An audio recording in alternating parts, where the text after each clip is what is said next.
Terima kasih Mirsa, Anda masih bersama kami di Seputar Bali. Pembinaan budaya bagi generasi muda mesti mampu mengadopsi kemajuan teknologi dan informasi. Caranya adalah dengan meningkatkan kesempatan kepada generasi muda untuk mengikuti pelatihan atau magang kerja bahkan ke luar negeri. Demikian dikatakan Gede Ngurah Wididana, Doktor Ilmu Agama dan Budaya lulusan IHDN Denpasar.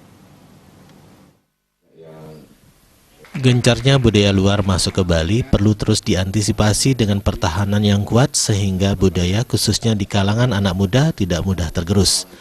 Kesadaran generasi muda Bali dalam menjaga adat dan budayanya patut diacungi jempol karena sekarang ini mampu melakukan adopsi budaya dengan kemajuan teknologi. Menurut Gede Ngurah Wididana, selama ini peran dunia pendidikan sangatlah penting dalam membentuk karakter budaya generasi muda. Tidak saja dalam pendidikan formal, tetapi juga pendidikan informal.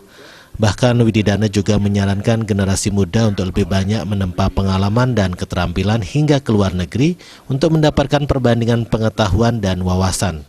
Ya, generasi muda kita harus terus dilatih untuk bekerja keras dan memiliki pandangan atau visi yang besar ke depan, dan bagaimana dia terus belajar untuk meningkatkan potensi dan kapasitas dirinya. Gede Ngurah Wididana menambahkan kemajuan teknologi informasi mestinya menjadikan generasi muda lebih inovatif dalam mengadopsi pengaruh budaya luar. Pendidikan vokasi dengan disertai pembinaan karakter akan menjadikan mereka lebih berkualitas sebagai generasi muda Bali yang tangguh. Kedepannya perlu terus diintensifkan pembinaan dan pendidikan vokasi dengan memberikan kesempatan lebih banyak bagi sekolah-sekolah kejuruan untuk berkembang.